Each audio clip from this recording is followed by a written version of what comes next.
நேரத்தில் வட தமிழகத்தில் பெரும்பாலான இடங்களிலும் தென் தமிழகத்தில் ஓரிரு இடங்களிலும் மழை பெய்துள்ளது. வடகிழக்கு பருவமழை தீவிரமாக உள்ளது. 5 இடங்களில் அதி கனமழையும் 48 இடங்களில் மிக கனமழையும் 21 இடங்களில் கனமழையும் பெய்துள்ளது. அதிகபட்சமாக திருவள்ளூர் மாவட்டம் சோழவரத்தில் 30 சென்டிமீட்டர் மழை பதிவாகியுள்ளது. வடகிழக்கு பருவமழை பொறுத்தவரையில் தமிழகம், புதுவை, காரைக்கால் பகுதிகளில் கடந்த 1 முதல் இன்று வரையிலான காலகட்டத்தில் பதிவான மழையின் அளவு 138 மில்லிமீட்டர். இந்த காலகட்டத்தின் இயல்பு அளவு 71 மில்லிமீட்டர். இது இயல்பிலிருந்து 94% அதிகம். தற்பொழுது தென்மேற்கு வங்கக்கடல் பகுதியில் காற்றழுத்த தாழ்வு மண்டலம் சென்னைக்கு கிழக்கு தென்கிழக்கே சுமார் 280 கிலோமீட்டர் தொலைவிலும், புதுவைக்கு கிழக்கு தென்கிழக்கே சுமார் 320 கிலோமீட்டர் தொலைவிலும், ஆந்திர பிரதேசம் நெல்லூருக்கு தென்கிழக்கே சுமார் 370 கிலோமீட்டர் தொலைவிலும் நிலை கொண்டுள்ளது. இது மணிக்கு 15 கிலோமீட்டர் வேகத்தில் நகர்ந்து வருகிறது. இது தொடர்ந்து மேற்கு வடமேற்கு திசையில் நகர்ந்து நாளை அதிகாலை வட தமிழகம், புதுவை, தெற்கு ஆந்திர கடற்கரை பகுதியில் புதுவைக்கும் நெல்லூருக்கும் இடையே சென்னைக்கு அருகில் கரையை கடக்கக்கூடும். இதன் காரணமாக அடுத்து வருகின்ற 4 தினங்களுக்கு தமிழகம், புதுவை, காரைக்கால் பகுதிகளில் அநேக இடங்களில் மிதமான மழை பெய்யக்கூடும். கனமழை எச்சரிக்கை பொறுத்தவரையில் அடுத்து வருகின்ற 24 மணி நேரத்திற்கு திருவள்ளூர், சென்னை, காஞ்சிபுரம், செங்கல்பட்டு இந்த 4 மாவட்டங்களில் ஓரிரு இடங்களில் கன முதல் அதி கனமழைக்கு வாய்ப்புள்ளது. வேலூர், ராணிப்பேட்டை, திருப்பத்தூர், கள்ளக்குறிச்சி, விழுப்புரம், கடலூர் இந்த மாவட்டங்களில் ஓரிரு இடங்களில் கன முதல் மிக கனமழை பெய்யக்கூடும். 17ஆம் தேதி திருவள்ளூர், காஞ்சிபுரம், சென்னை, செங்கல்பட்டு, புதுவை, வேலூர் உள்ளிட்ட மாவட்டங்களில் ஓரிரு இடங்களில் கன முதல் மிக கனமழைக்கான வாய்ப்பு உள்ளது. மீனவர்களுக்கான எச்சரிக்கையை பொறுத்தவரையில்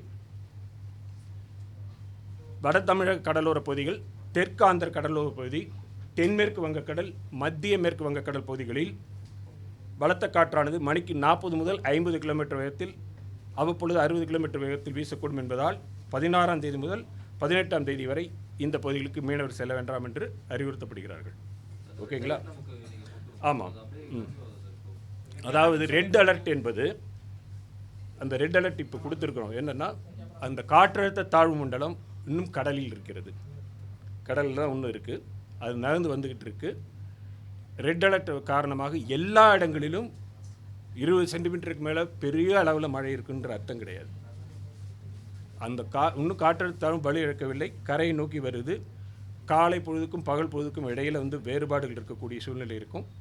நாளை காலையில் கரைக்கு அருகில் வருகின்ற பொழுது மழை பெய்யக்கூடிய வாய்ப்பு இருக்கின்ற காரணத்தை கருத்தில் கொண்டு, ஏற்கனவே பெய்த மழை அதனுடைய இயல்புகள் இதெல்லாம் கருத்தில் கொண்டு ஓரிரு இடங்களில் கன முதல் அதிகான மழைக்கு வாய்ப்பு இருக்கிறதுனால அந்த ரெட் அலர்ட் கொடுத்துருக்கிறோம். தொடர்ந்து கண்காணித்து இது பண்ணப்படும். ஆமாம், துல்லியம்னா அது ஒரு பரந்த பகுதி. அதாவது காற்றழுத்த தாழ்வு மண்டலம் ஒரு சின்ன புள்ளி மாதிரி இருக்காது. காற்றழுத்த தாழ்வு மண்டலம் என்பது நம்ம சொன்ன மாதிரி புதுவைக்கும் நெல்லூர் இதுக்கு இடையில சென்னைக்கு அருகில் கறந்து போகும். ஆமாம், இதுதான் ரெட் அலர்ட் என்பது 2 மணிலிருந்து 4 மணிக்கான ரெட் அலர்ட் கிடையாது. நம்ம ஃபோர்காஸ்ட் என்ன கொடுக்குறோம்? 24 மணி நேரம், 48 அடுத்து வருகின்ற 48 ஒரு நாளுக்கானது. 8:30 மணிலிருந்து அடுத்த 8:30 மணி வரை. ரெண்டாவது, ரெட் அலர்ட் கொடுத்தால் எல்லா இடத்துலையும் இப்போ என்ன சொல்லிட்டு இருக்கோம்னா, சிஸ்டம் இன்னும் கடலில் இருக்குது. இன்னும் அது வீக்கெண்ட் ஆகலை. இது கம்ப்ளீட்டாக கரைந்து போகலை. ஷேர்டு சிஸ்டம், அதில் சேஞ்சஸ் நடந்துகிட்ருக்கு. It has to come near to the coast. When it comes to the coast, கரைக்கு அருகில் வரும் பொழுது மழைக்கான வாய்ப்பு இருக்கின்ற பொழுது கொடுக்கப்பட வேண்டும். ஏற்கனவே இருக்கின்ற பாதிப்புகள் அதெல்லாம் கணத்தில் கொண்டு நம்ம ரெட் அலர்ட்டை வச்சுருக்கிறோம். அது அலர்ட்டாக இருக்கக்கூடிய சூழ்நிலை இருக்குது. ஏன்னா மொத்தமாக இந்த வானிலை நிகழ்வு முழுவதுமாக கரைந்து விட்டதுன்னு இல்லை, இன்னும் கடலில் இருக்கிறது. அதனால் அதை நம்ம கணக்கு இல்லை. இப்பொழுதுக்கு கருத்து கவனமாக இருக்க வேண்டியதுக்காக நம்ம கொடுத்துருக்கோம். அதுக்காக திருப்பி சொல்கிறேன், சென்னையில் எல்லா பகுதியிலும் 20 சென்டிமீட்டருக்கு மழை பெய்யுங்கிறது கிடையாது. அலர்ட்டாக இருக்க வேண்டியது நமக்கு இருக்கக்கூடியது அது கடலில் இருக்கின்ற காரணத்தால், அது கரையை நோக்கி அருகில் வருகின்ற காரணத்தால் இன்னும் வழி இழக்காமல் ஃபுல்லாக இல்லாத காரணத்தால், கரையை கடக்காத காரணத்தால் அருகில் வரக்கூடிய வாய்ப்பு இருக்கின்ற பொழுது நடவடிக்கை எடுத்து கொள்வதற்காக நம்ம கொடுக்குறோம். அலர்ட்டாக இருக்கணும். வாய்ப்பு இருக்கிறதுனால தான் கொடுக்குறோம்.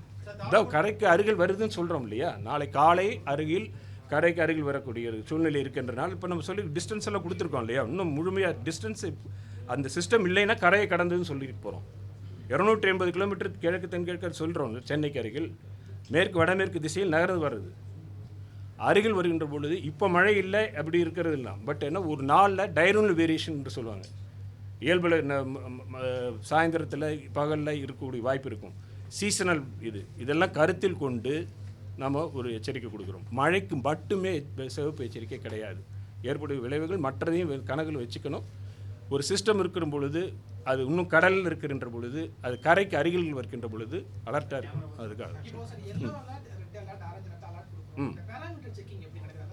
ரெயின்ஃபாலும் கணக்கு வச்சுட்டு இடத்தை பொறுத்து இப்போ 6 சென்டிமீட்டர் எல்லோன்னா 4 நாட்கள் 6 சென்டிமீட்டர் தொடர்ந்து மழை பெய்தால் கிட்டத்தட்ட 24 சென்டிமீட்டர் வந்துடும்.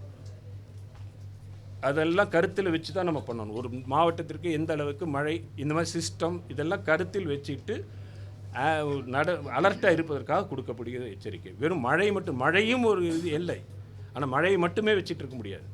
அதே மாதிரி சார் சொன்னீங்க 2:30 மணிக்கு மழை பெய்யலை, 4:30 மணிக்கு மழை பெய்யலை. நம்மளோட ஃபோர்காஸ்ட் எப்படி, ஒரு நாளைக்கு அடுத்து வரும் 24 மணி நேரம், 48 மணி நேரம், 5 தினங்களுக்கு கொடுக்குறோம். இடையில் இருக்கக்கூடிய இதெல்லாம் நவகாஸ்ட்டில் கொடுக்குறோம்.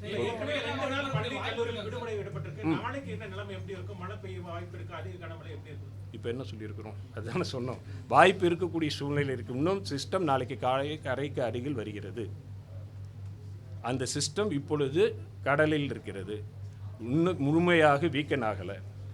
280 கிலோமீட்டர் சென்னை தூரத்தில் இருக்குது, நகர்ந்து வரக்கூடிய இருக்குது. அதில் வாய்ப்பு இருக்கின்ற காரணத்தால் தான் அது இப்போ இருக்கக்கூடிய நிலையை வச்சு நம்ம போடும்போது சேட்டலைட், ரேடார் மாடல்கள் எல்லாத்தையும் கருத்தை வச்சுக்கொண்டு நம்ம சொல்லக்கூடிய கருத்தை வச்சு இப்போ நம்ம இந்த எச்சரிக்கை கொடுத்துருக்குறோம். தொடர்ந்து கவனிக்கப்படும். மாற்றங்கள் இருந்தால் தொடர்ந்து அப்போ சொல்கிறோம். ஆமாம், தற்பொழுது நிலையில் வாய்ப்பு இல்லை. 200 கிலோமீட்டர் தூரத்தில் தான் இருக்குது. 280 இந்த 280 கிலோமீட்டரில் அது இன்னும் டீப் டிப்ரெஷன் புயலுங்கிறதுக்கு இன்னும் 2-3 ஸ்டேஜ் இருக்குது. அது தற்பொழுதுக்கு இல்லை, அதில் வாய்ப்பு இல்லை. ஃபிஷர்மேன் வார்னிங் கொடுத்துருக்கோம். நம்ம வட தமிழக கடலோர பகுதிகள், ஆந்திர பகுதி, மத்திய மேற்கு வங்கக்கடல், அதை ஒட்டி இருக்கிற கடல்லாம் காற்று வீசக்கூடிய இது கொடுத்துருக்கோம். ஆமாம், காற்று தற்பொழுது தரைக்காற்று 35 to 45 கிலோமீட்டர் வேகத்தில் வீசக்கூடும். தரைக்காற்று அந்த காற்றுடைய இம்பேக்டும் கணத்தில் வச்சு நம்ம இந்த ரெட் அலர்ட் கொடுக்குறோம். பெய்துள்ள மழையின் அளவு, ஏற்கனவே இருக்கின்ற பாதிப்புகள், அடுத்து வரக்கூடிய மழையின் அளவு, காற்று இந்த மாதிரி வரும்போது டிப்ரெஷனுடைய இம்பேக்டில் ஏதாவது டிப்ரெஷன் இருக்கலாம், அதெல்லாம் கருத்தில் வச்சு நம்ம பண்ணுறோம். ஓகே, எது எதில் சமீப காலம் இல்லை, இந்த சிஸ்டம் கிட்ட வந்ததுன்னா கடந்து போகும்போது காற்று இருக்க தானே செய்யும். கடல் இருக்கும்போது என்ன காற்று இருக்குமோ அது கொடுத்துருக்கோம் நம்ம இந்த இதில். தெற்கு ஆந்திராவுக்கு நமக்கு கொடுக்கப்பட்ட அளவை விட அங்கே அதிகமாக மழை பெஞ்சிட்டு இருக்கு. இப்போ லாஸ்ட் ஒரு 12 hours முதல்ல நம்ம அங்கேயும் கொடுத்துருக்கோம். அங்கேயும் நேற்று பார்த்தீங்கன்னா அதில் ஒரு க்ளவுட் மாஸ் அங்கே மூவ் ஆயிருக்கு இல்லையா. நம்ம இப்போ 10 கிலோமீட்டர் 15 கிலோமீட்டர் இதில் நகர்ந்து வந்தது இல்லையா. அந்த நேற்று இப்போ திருப்பதியில் 13 சென்டிமீட்டர், இதில் நெல்லூரில் 15 சென்டிமீட்டர் பார்த்துருந்தீங்க. நமக்கு கொஞ்சம் மாலையிலிருந்து நேற்று கம்மியாக இருந்திருக்கும். ஆனால் அதே சமயத்தில் பார்த்தீங்கன்னா வெர்டிக்கல் ஹைட்டு க்ளவுட் இல்லை, ட்ரிசிலில் தொடர்ந்து கண்டினியூஸாக இருந்தது. இப்போ நீங்கள் இதை பார்த்தீங்கன்னா 3 கிலோமீட்டர் இதில் தூரத்தில் அந்த ரேடாரில் பார்த்துருக்கலாம். நீங்கள் மேலே அந்த க்ளவுட் எல்லாமே பார்த்தீங்கன்னா 3 கிலோமீட்டர் ஹைட்டில் தான் இருக்கும். அந்த வட்டமாக பார்க்குறதுல பிரைட் பேண்டுன்னு சொல்லுவாங்க. ஸோ ஸ்ட்ராட்டிஃபை லோ லெவல் க்ளவுடாக இருக்கின்ற காரணத்தினால உங்களுக்கு பெரிய வெர்டிக்கல் ஹைட் இல்லை. அந்த இதில் வெர்டிக்கல் க்ரோத்துக்கான வாய்ப்பு இல்லாமல் இருக்கும் பொழுது, ஏன்னா இந்த மாதிரி சிஸ்டத்தில் ஷேர்டு சிஸ்டம் போங்க, அதில் விண்டு அதிகமாக காற்றின் திசை வேகம் மாறக்கூடிய திசையோ அதனோட வேகமும் மாறக்கூடிய திசை இருக்கின்ற பொழுது அந்த சிஸ்டத்தில் க்ளவுட் ஒரே வெர்டிக்கலாக நேராக அலைன் ஆகாது. ஒரு கடலில் ஒரு பகுதியும் நிலத்தில் ஒரு பகுதியும் இருக்கும். க்ளவுட் ஃபார்ம் ஆகும். அந்த க்ளவுட் ஆகும்போது பறந்து இருக்கக்கூடிய சூழ்நிலை இருக்கின்ற பொழுது காற்றின் போக்கில் அது ஒரு இடத்துலேருந்து இன்னொரு இடத்துக்கு நகரக்கூடிய சூழ்நிலை இருக்கின்றனால் சில பகுதிகள் மழையுடைய அளவு குறையக்கூடும், சில பகுதியில் மழை அளவு அதிகம்.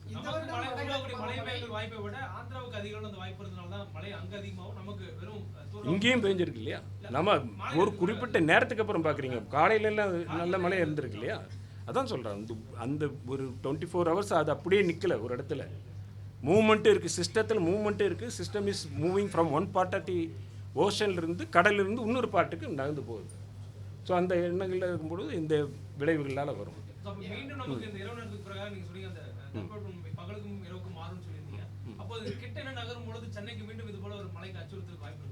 வாய்ப்பு இருக்கிறதுனால தான் இப்போ அந்த ஒரு வாய்ப்பு இருக்கக்கூடிய வாய்ப்பு ப்ராபபிலிட்டி இருக்கிற காரணத்தினால தான் இந்த ரெட் அலர்ட் சொல்லப்பட்டிருக்கு. ஏன்னா கடற்கு அருகில் வரும் பொழுது இப்போ ஒரு நாளில் வந்து 3 மணி 3 மணிலேருந்து 6 மணி 6 மணிலேருந்து 9 மணி இப்படி எடுத்திங்கன்னா 24 மணி நேரத்தில் டைரோனல் ஆசிலேஷன் ஒன்று இருக்கும். அந்த ஒரு இந்த மாதிரி வெதர் சிஸ்டத்தில் அந்த நேரத்தில் ஏற்படக்கூடிய மாற்றங்கள் இருக்கும்போது சில சமயங்களில் டெம்பரரியில் ரெயின்ஃபாலோடைய இன்டென்சிட்டி குறையலாம், அதுக்கப்புறம் அதிகரிக்கிற வாய்ப்பு இருக்கும்பொழுது முழுமையாக இப்போ சிஸ்டமே இல்லைன்னா நம்ம ரெட் அலர்ட் கொடுக்க போகிறதில்ல, நமக்கும் தெரியும். அதனால தான் மீண்டும் சொல்கிறேன், ரெட் அலர்ட் என்பதனால் நாளை எல்லா இடத்துலையும் 20 சென்டிமீட்டருக்கு மேலே மழை அப்படி கிடையாது.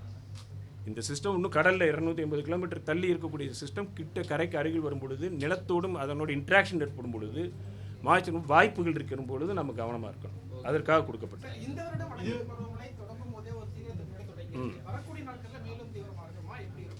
3 மாத காலத்திற்கு சீசனல் ஃபோர்காஸ்ட் கொடுத்த பொழுது நம்ம சொல்லியிருக்கோம் இயல்பை விட அதிகமாக இருக்கும். ஒவ்வொரு அந்த கால சீசனல் ஃபோர்காஸ்ட்டில் நாம் வந்து 11ஆம் தேதியிலிருந்து 18ஆம் தேதி 20ஆம் தேதி அப்படி சொல்ல மாட்டாங்க. அக்டோபர் நவம்பர் டிசம்பர் 3 மாத காலத்திற்கு.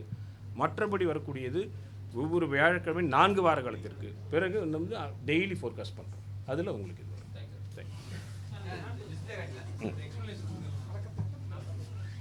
இதை இப்போ பார்க்குறீங்களா, அந்த சிஸ்டத்தில் வந்து திசைமாறும் பகுதி வந்து 30 கிலோமீட்டர் இருக்குது.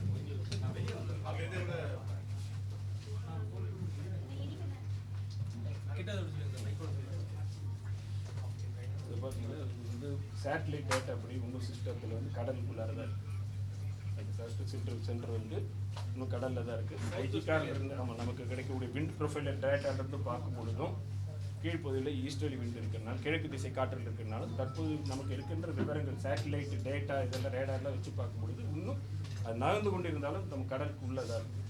ஆனால் அதில் வந்து 30 நாட் வரைக்கும் உள்ள ஷியர் நடந்துட்டு இருக்குது. அதாவது காற்றுடைய திசை போக்குனால மேகக்கூட்டங்கள் சிதறி இருக்கக்கூடிய சூழ்நிலையை பார்க்குறோம். ஆனாலும் சர்க்குலேஷன் வந்து கடலுக்குள்ளார தான் இருக்காது, சூழல்கூடிய தன்மை. இது நேற்று ஏன்னா நம்ம மாலை நேரத்தில் பார்க்கும் பொழுது தூரலாக இருந்ததெல்லாம் பார்த்தீங்கன்னா ஒரே சீராக வந்து 3 கிலோமீட்டர் ஹைட்டில் தான் இருந்திருக்கும். இது வந்து உங்களுக்கு அந்த பிரைட் பேண்ட் சொல்லக்கூடிய ரிங்காக இருக்கும். நல்ல வெர்டிகலாக ஒரு 18 கிலோமீட்டர் ஹைட்